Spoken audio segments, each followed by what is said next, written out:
I know it's not everybody's cup of tea when it comes to the Zelda series, and I do wish the next one, the next 3D game, is a bit more of a return to form. I do think there is a good balance between having an open world style game like this compared to something a bit more traditional. Like, the big thing I personally want, I wish that the next Zelda game has a bit more of a structured story, because, like, Zelda storytelling is usually pretty incredible, and playing through Skyward Sword HD when that came out really highlighted the fact that, hey, these games have incredible stories. I hope the next one also has one too.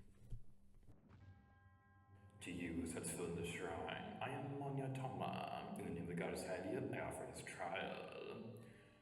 Shrine Parabolas, Monya Toma Shrine. I don't know what a parabola is. I probably should have researched that before starting this Let's Play. You know, almost 7 years now. Wow. Ah, time isn't a losing.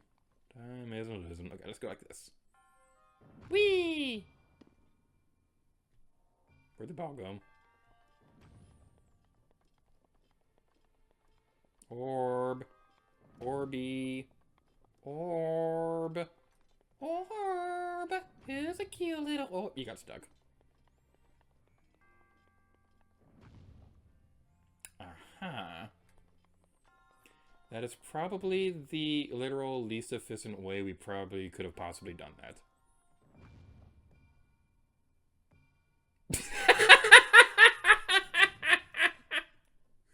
Wow.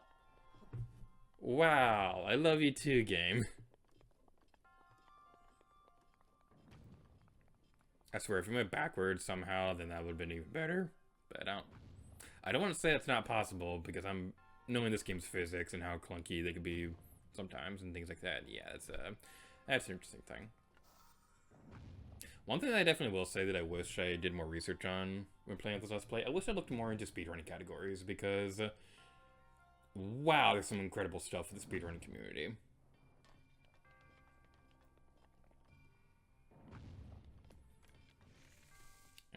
We don't need a bomb arrow for that. Let's go like this. Ah, that's what a parabola is. Except it's not. Ah, crap on a stick. That's disgusting. Okay, let's try something else instead. Have you ever tried this one? Mermaid listens to Sabrina Carpenter all the time, so like every other day or whatever, she'll show me like some like Instagram thing showing a new pose that Sabrina Carpenter does and things like that, and it's a pretty interesting experience. I can honestly say, at the start of playing this Let's Play, I never imagined I'd be talking about Sabrina Carpenter in any of these videos, because when I started playing out this Let's Play, I had no idea who Sabrina Carpenter even was. Was she a big star in 2020 when I started uploading this Let's Play? I don't know the answer to that. Okay, that's not gonna be far enough. We have to go around the normal way. I know she was like a Disney Channel star or whatever, but I didn't really watch a whole lot of Disney Channel when I was a kid.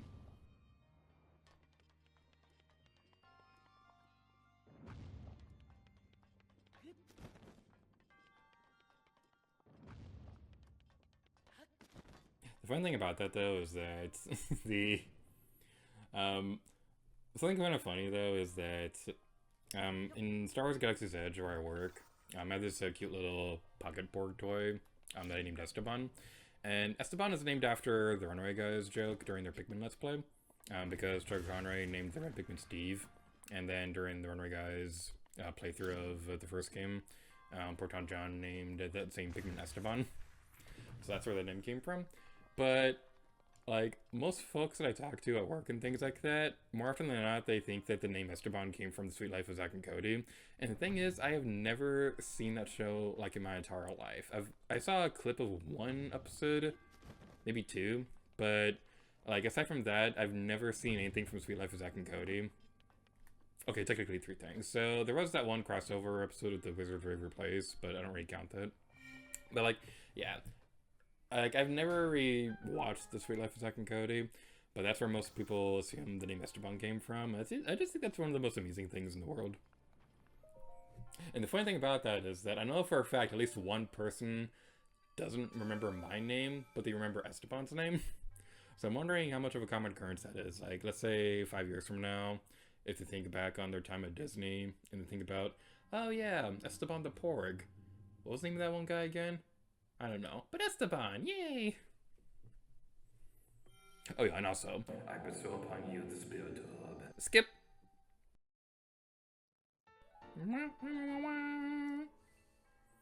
May the goddess smile upon you. The little ring things this guy has reminds me of Shang-Chi. That was a great movie. Like, people will say Marvel movies weren't that great after Endgame, and for the most part, I will agree. They're not quite as. Ah, that sunset is gorgeous! This is such a pretty game! But yeah, for the most part, I will agree with that, but at the same time, like, there's still some pretty great ones that happened afterwards. Like, I loved Spider-Man No Way Home. Shang-Chi was pretty great too.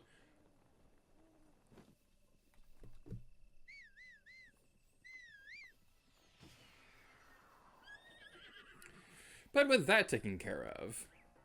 Oh, hello, there's a Wiki clan member right there. Owie! That was not honorable, good sir. How dare you? I'm gonna go run away to my mommy. I'm gonna tattletale on you. Where? Anyway, yeah, we're gonna be going over this way now. There are a couple things in this region that we could take care of. I believe this is technically part of the Ridgeland region on a technicality scale or whatever. There are a couple side quests within that stable back there, but we'll be going back over there at a later time because I don't really particularly feel about doing it right now. When I was planning out the route for going to the tower, this was one route that I was thinking about going across because one of the shrines we taken care of is on this road anyway. But I figured the other road would be a bit more simple because I'm sure people clicking on this video are more so interested about how to get to the tower itself than other stuff. So yeah. If you're wondering about that orange symbol down there, that's well, first of all, I should explain what that symbol actually means. So if an orange one appears like that, that means that you've found the shrine, but you haven't finished it yet. So yeah, for that one in particular, we did a Korok episode for the Depantha region, and there was a Korok down there that we had to go get. I'm saving that shrine for a future episode because there's something particularly interesting about it that I want to wait until later for. So that's the reason why we haven't gotten for it yet. But the reason why I'm bringing that up in particular is because during Meanie Beanie's first playthrough of this game, something really funny was that she spent forever trying to get all the shrines in the game. She didn't get all the Koroks or anything, but she wanted to get all the shrines in the game at least before going after Ganon. And she would look everywhere across Hyrule. She would ask me how many shrines are in the game. I'd say there's 120 of them in the main game. But then she would just keep looking and just could not find them for anything. So one day we sit down and play the game together, and she just cannot find it anywhere.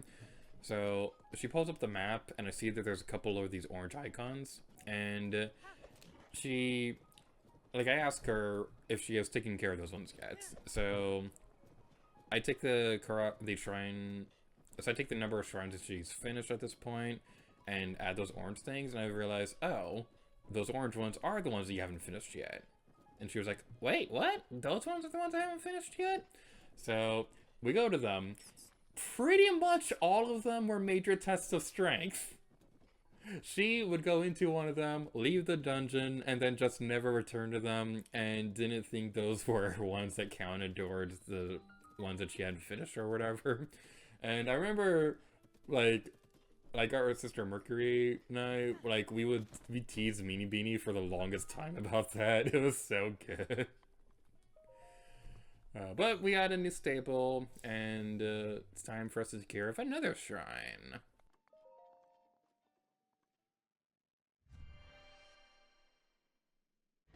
She did eventually finish all the shrines in the game, and she was texting me while she was playing through the end game of Breath of the Wild, facing Calamity Ganon and everything, and she sounded so proud of herself after finishing the game. Like, I was legitimately proud of her.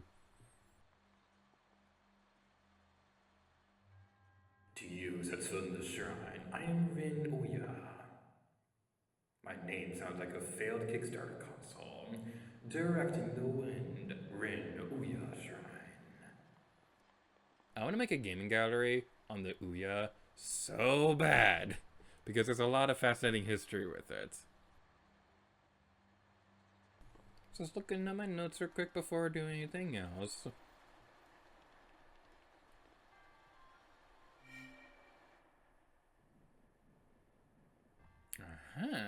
I see. Tarzan? Oh, I see. So basically we're gonna want to redirect the wind and things like that so that we're gonna have to be up here for a majority of the quest. But what we can also do, we have these metal blocks everywhere that we can do stuff with. So basically what we'll be doing, we take the orb off the thing and then that will do the thing. So the quickest way that I recommend you do this, just use stasis on the fan over there, and then run as fast as you humanly can to get over here before the fan turns back on. And that should, in theory, work. Yay! I'm a genius! I use the smart part of my brain. The brain that tells me that I like eggnog. Crap, I need that treasure chest. That's what those metal blocks are for. Well, you see, this is all intentional. This is part of the master plan that I've ever so carefully crafted. And now I shall tell you this plan in detail, because that's what bad guys do at their endgame. Wahahahahahahahaha. You will never be able to stop me now. Nothing can stop us now. I don't know how. Let's take a ride. Stay the countryside. One of my favorite short videos is this one where it's a couple going to Disney, and in the husband's brain, he's thinking about like all the park plans they have planned for the day, and trying to figure out the best route. And so something along the lines of, okay, if we can make it over here, we can make it to the fast pass for railway, and then making over here in time for our dinner reservation. And then it shows the wife's mind, and she's all like, nothing can stop us now, I don't know how. It's always fun seeing how different people plan Disney trips, because you got some folks who just love planning everything down to the minute, and they're like super interested in keeping everything to a schedule. But then you got other people who just like to make it up as they go along. Those are pretty fun too. I'd say I'm definitely more so in the group of just making it up as I go along. But that's also more so because of the fact that I've gone to the park so many times. I don't particularly care if I miss out on something on one trip, because I can just go the next time. But I also know that that's not always the option for everybody. The only way I'm able to do that is because I work there. Your resourcefulness in overcoming this trial speaks to the promise of a hero. ... In the name of God is highly bestowed upon you. The skip!